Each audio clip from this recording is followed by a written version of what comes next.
말씀은 구약 성경 신명기 6장 4절에서 9절 말씀입니다. 신명기 6장 4절에서 9절 말씀을 한 절씩 교독하도록 하겠습니다. 이스라엘아 들으라. 우리 하나님 여호와는 오직 유일한 여호와이시니 너는 마음을 다하고 뜻을 다하고 힘을 다하여 내 여호와를 사랑하라.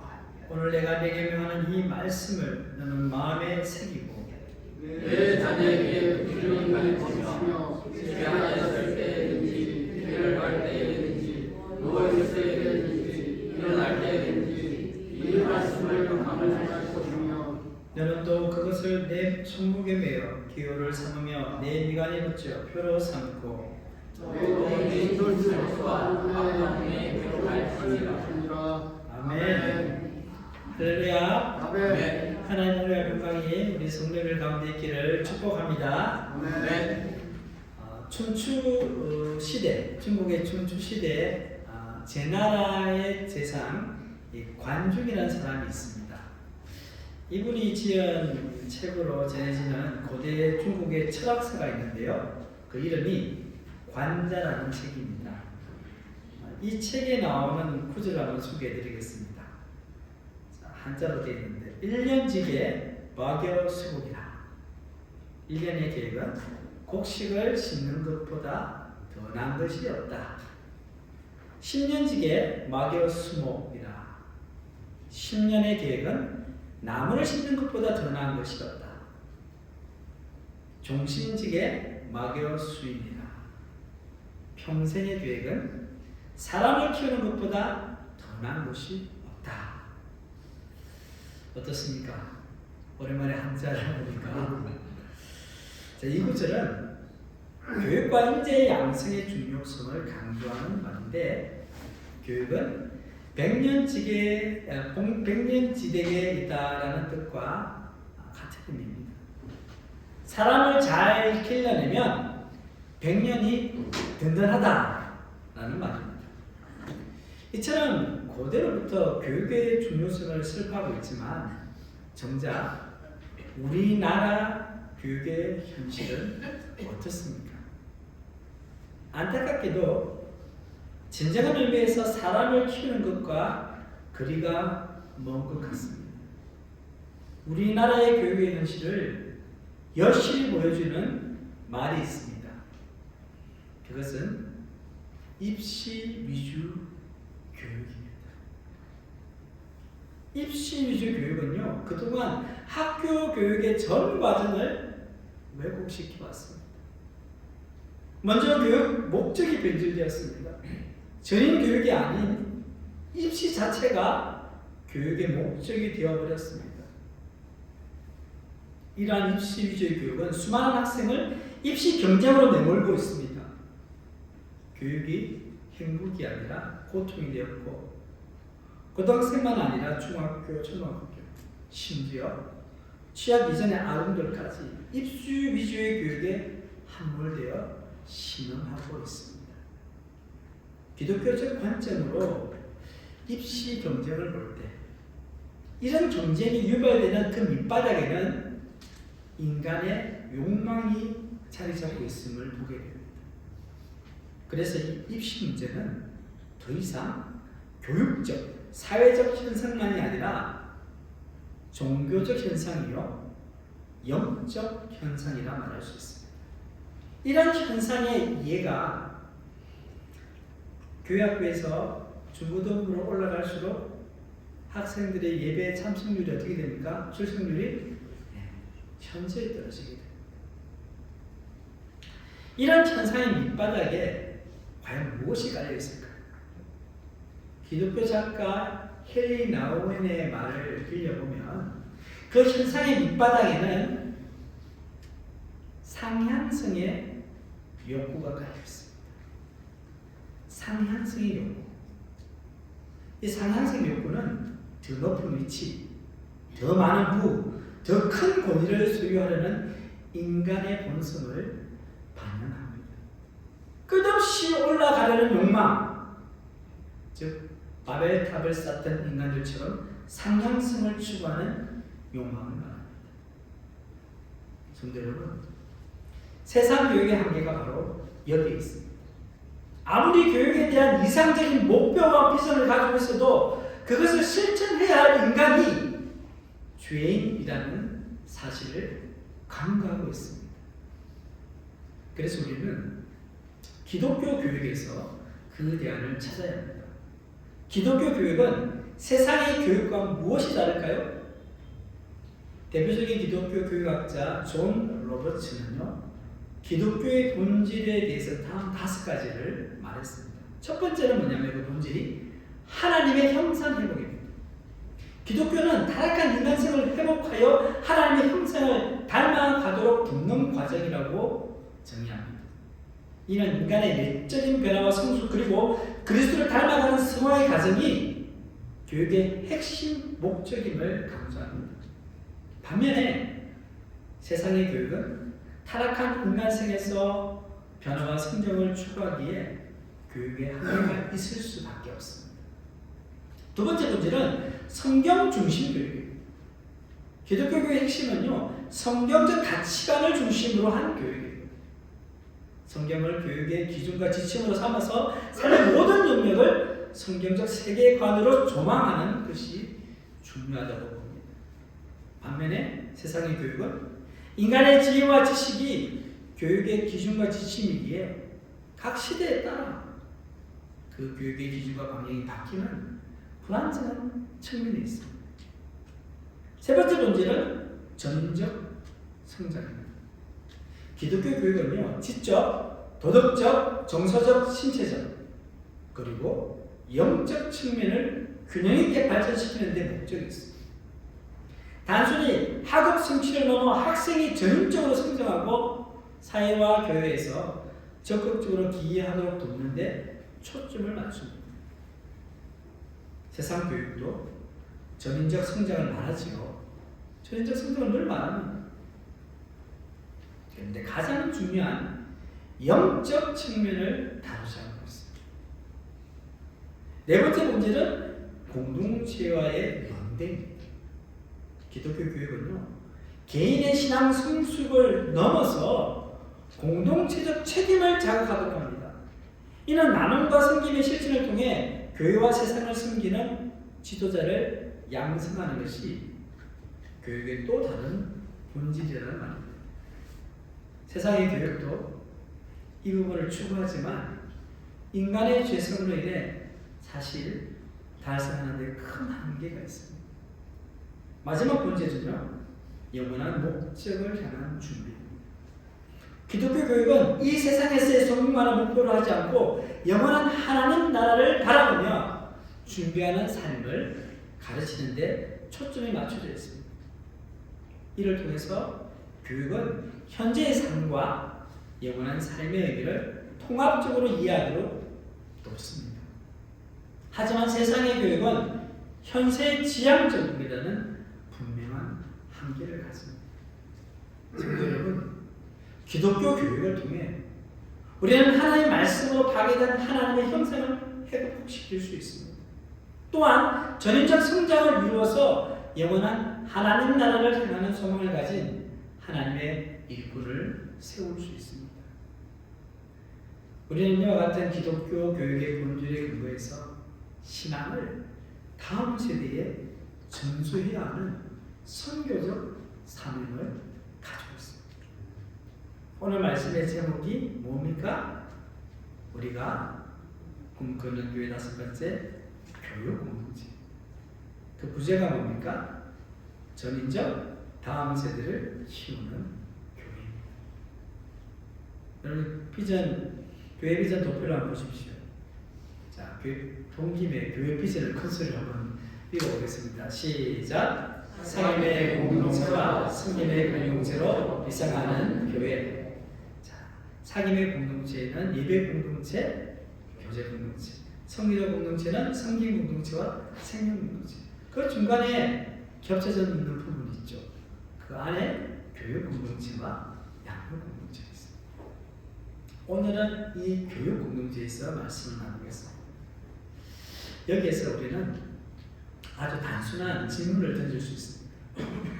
다음 세대에게 신앙을 전수하기 위해 무엇을 교육해야 합니까?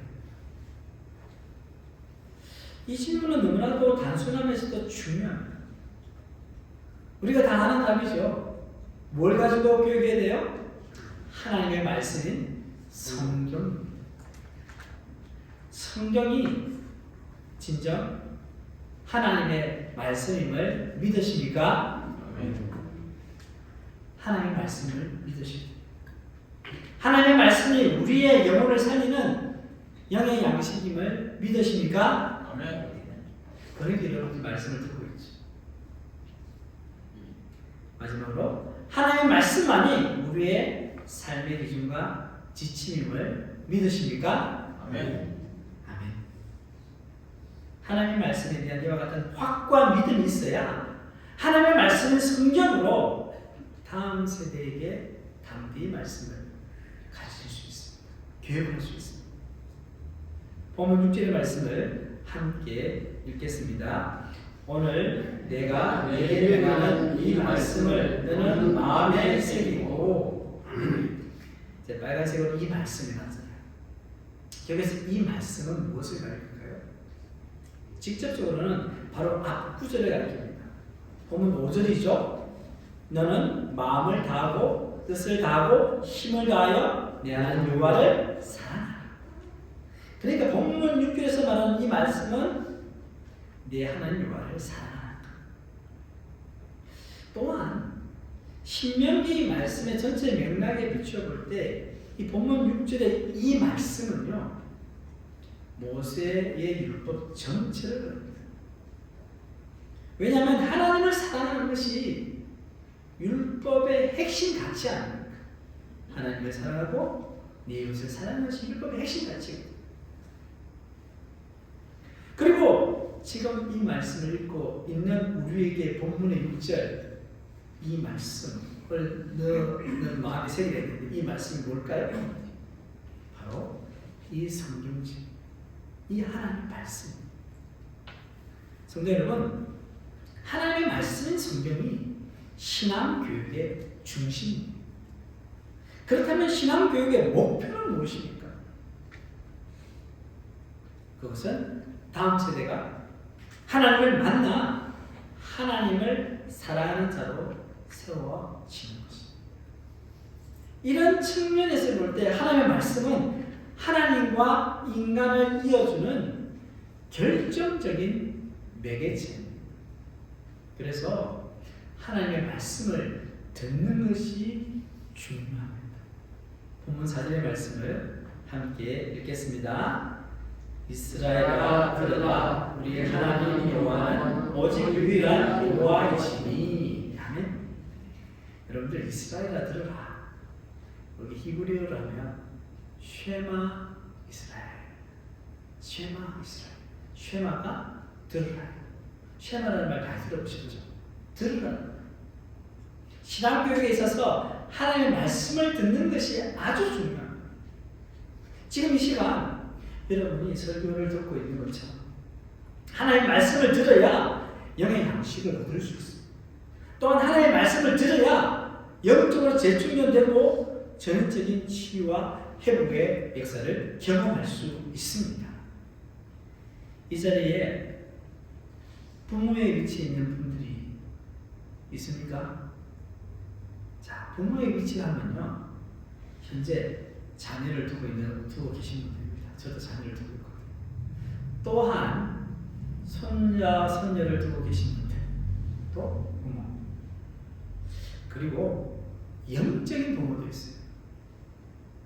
영적인 부모는 교회에서 교사이든 구역장이든 아니면 교회 내에서의 부서나 공동체의 리더, 이게 모두 영적 부모예요. 또한 더 확장을 한다면 먼저 믿은 자로 믿지 않는 이웃을 전도하고자 하는 자도 영적 부모예요. 신앙의 다음 세대 전수는요 선교이며 전도입니다. 여러분들 내 자녀에게, 내 부모에게 신앙을 전수한다는 것, 이건 성격이고 전도인 거예요. 오늘 말씀은 다음 세대에 곳곳을 두고 있지만 사실 오늘 말씀은 모든 성도를 위한 말씀이라 할 수 있습니다. 성도 여러분, 우리가 누군가에게 하나님의 말씀을 전하고 가르치기 위해서는 무엇이 준비되어야 합니까? 또한 어떻게 교육해야 한 영혼이 하나님을 만날 수 있을 뿐만 아니라 하나님을 사랑하는 자가 될 수 있을까? 성도 여러분, 먼저 우리 자신이 하나님을 깊이 만나야 하고 또 하나님을 깊이 사랑해야 하는 줄 믿습니다. 본문 5절에서 6절 말씀을 함께 읽겠습니다. 너는 마음을 다하고 뜻을 다하고 힘을 다하여 내 마음을 오늘 내가 내게 명하는 이 말씀을 너는 마음에 새기고. 아멘. 누군가를 사랑해본 경험이 있는 사람이라면 본문 5절에 나오는 마음을 다하고 뜻을 다하고 힘을 다하여 내 하나님을 사랑하는 말씀이 무슨 의미인지 조금은 이해하실 거예요. 마음과 뜻과 힘을 다한다는 것을 한 단어로 말한다면 뭐라고 할까요? 마음과 뭐라고요?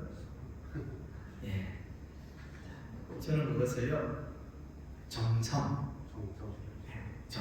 하고 싶어요. 국어 사전에 이 정성을 찾아보니까 온갖 힘을 다하려는 진실되고 성실한 마음이라고 해놨어요. 온갖 힘을 다하려는 진실되고 성실한 마음. 얼마나 좋은 단어예요. 정성. 부모가 정성을 다해 하나님의 말씀대로 사는 것이 중요합니다. 하나님을 제대로 만나야 하나님을 정성을 다해 섬길 수 있습니다. 이런 부모가 하나님의 말씀을 자녀들에게 잘 가르칠 수 있습니다. 본문 7절의 말씀입니다. 함께 읽겠습니다. 내 자녀에게 부지런히 가르치며 집에 앉아있을 때든지 길을 갈 때이든지 누워있을 때이든지 일어날 때이든지 이 말씀을 강론할 것이며. 아멘. 여기서 이 가르치다 라는 말이 나오지 않습니까? 이게 이제 히브리 원어를 이렇게 살펴보면요, 의미를 살펴보면 이 두 가지 중요한 뜻이 있는데요. 첫 번째는 반복하다. 이 가르치는 의미, 반복하다는 의미가 있고, 또 하나는 각인시키다라는 의미가 있습니다. 이것은요, 하나님 말씀을 다음 세대인 자녀에게 가르칠 때 중요한 영적 원리를 알려줍니다. 바로 그것은요, 말씀을 반복적으로 접하게 하는 것입니다. 이것은 신앙의 습관을 가지게 하는 것입니다. 아주 어린 아이 때부터 매주일 예배에 참석하는 것부터 시작해서요, 반복적으로 예배를 드리며 하나님의 말씀을 듣는 과정이 중요합니다. 또한 이런 과정을 통해서 어떤 영적 변화가 일어나기 시작합니다. 그것은 그 말씀이 선명하게 자녀들의 생각과 마음에 각인된다는 의미입니다. 내 자녀에게 부지런히 가르친다는 원어적 의미가 각인된다는 말씀을 했죠. 이거는 마치 뭐와 같으냐면요, 망치와 끌을 들고요, 단단한 황금 석판의 표면에다가 정성스럽게 두드리면서 글자를 새기는 조각가의 이미지를 연상하게 합니다.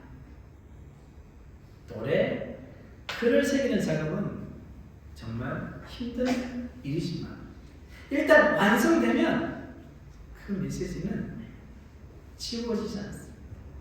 오래오래 남습니다. 이를 볼 때 다음 세대에게 신앙을 전수하는 일은 어떻게 보면 결코 쉬운 일이 아닙니다. 이는 다음 세대를 위한 부모 세대의 눈물과 땀에 어린 수고와 헌신이 필요하다는 뜻입니다. 오늘 본문 말씀은 부모 세대가 어떻게 다음 세대를 신앙적으로 교육해야 하는지를 계속 말씀합니다. 본문 7절 하반에 보시면 집에 앉았을 때이든지 길을 갈 때이든지 누워 있을 때이든지 일어날 때이든지 이 말씀을 강론할 것입니다. 여러분들 이 말씀 보십시오. 집에 앉아있을 때든지 길에 갈 때든지 누워있을 때 일어날 때 뭘 이야기합니까? 우리의 일상생활을 이야기하는 것입니다. 신앙교육은 교회 가서 예배를 드리고 성경 공부하는 데에만 일어나는 것이 아닙니다. 사실은 교회에서의 신앙교육은 전체에 비하면 아주 작은 일부에 불과합니다. 진짜 전 신앙교육은요, 가정에서입니다. 본문 7절에 나오는 이 집 그리고 길은요, 우리 모든 삶의 영역을 논합니다. 무엇보다도 부모는 자녀와 함께 사는 동안 자녀에게 영향력을 끼칠 수 있는 동안, 그리고 부지런히 하나님의 말씀을 가르쳐야 하는 책임과 어려움이 있습니다. 내 품의 자식이라는 말이 있지 않습니까? 무엇보다도 하나님의 말씀을 가르칠 때 입으로만 해서는 안 됩니다. 어떤 분은 입으로도 안 하는 분도 있어요. 근데 입으로도 해야 되지만 입으로만 해서는 안 됩니다. 더 중요한 것은 부모가 자신이 말한 대로 살아가는 것을 삶으로 보여줘야 합니다. 이런 하나님의 말씀이 부모에게 체화되어 삶으로 구현되는 것을 의미합니다. 자녀가 부모님의 뒷모습을 보면서 하나님이 누구인지를 알고 깨닫고 느껴야 한다는 말씀입니다. 저는 모태신앙입니다. 모태신앙이요, 신앙생활을 못해서 모태신앙이 많이 있어요. 가만히 보시면 모태신앙이 신앙이 미지근해가지고 신앙생활 하는지 안 하는지. 부모님이 1대 신앙이고요, 제가 2대 신앙이죠. 그리고 부모님은 목회를 하셨습니다. 이제 은퇴하셨죠. 부모님과 함께 살았던 시간을 제가 한번 계산해 보니까요, 16년이에요. 16년. 고등학교 때부터 시골에서 목회하시던 부모님을 떠나 도시로 유학을 떠났습니다. 부모님과 함께 살았던 16년의 세월 속에 저는 부모님을 통해 신앙교육을 받았습니다. 지금 가만히 생각해 보면 부모님이 저에게 신앙적으로 어떻게 하라고 하신 말씀은 별로 기억이 안 납니다. 그러나 제가 기억하는 것은 하나님의 말씀대로 살려고 몸부림치시는 부모님의 삶의 모습입니다. 새벽마다 그리고 무시로 기도하시는 모습, 말씀에 순종하려고 노력하는 모습, 성도를 위해 희생하고 헌신하시는 모습, 삶으로 보여주신 한 영혼 한 영혼을 향한 긍휼의 마음이 기억납니다. 그 중에서도 어릴 적에 어머니의 기도하는 모습을 잊을 수가 없습니다. 제가 어린 시절 어머니는 10년이 되면 일주일 금식을 자주 하셨어요. 그때마다 어머니는 기도원에 가신 형편이 되지 않아 늘 가족의 식사를 직접 요리하시면서 힘든 금식 기도를 이어가셨어요. 그리고 항상 힘들고 어려운 일이 생기면 이 추운 겨울에도요, 이불 하나 다 걸치고 교회당 마룻바닥에 엎드려 찬양 기도를 하고 하셨습니다. 제가 한 번은 어린 마음에 엄마 왜 이렇게 힘들게 기도하세요? 여쭤봤어요. 그리고 어머니께서 아들아, 이 엄마가 의지할 곳이 어디 있니? 하나님 아버지밖에 없구나 라고 대답하셨어요. 저는 이런 어머니의 신앙적 맥락으로 중학교에 올라가서부터 열정적으로 기도하는 생활을 하게 되었습니다. 그로 인해 하나님을 인격적으로 만날 수 있는 경험도 하게 되었습니다. 사랑하는 성도 여러분, 하나님은 우리를 사랑한다고 말만 하지 않으시고요, 독생자 예수 그리스도를 보내주셨습니다. 말씀이 육신이 되었을 때 놀라운 구원의 역사가 일어났습니다. 기독교 교육도 마찬가지입니다. 우리가 받은 하나님의 말씀이 우리 안에 체화되어 자녀에게, 다음 세대에게 선한 영향력으로 작용해야 합니다. 이를 위해서는 우리가 하나님의 말씀을 사모하고 그 말씀을 가까이 해야 합니다. 본문 8절에서 9절 말씀을 함께 읽겠습니다. 너는 또 그것을 내 손목에 매어 기울을 삼으며 내 미간에 끈을 삼고 내 집 분술주와 박강문에 기록할지니라. 아멘. 유대인들은 전통적으로 이 말씀을 문자적으로 해석했어요. 오늘의 본문 세마의 말씀을 담은 이 경문을 만들어서는요, 손목이나 미간에 붙였어요. 여러분들 유대인들 보셨죠? 시커먼 거 막 붙여가지고. 지금 문철수와 박강문에는 그 성경 구절을 기록했습니다.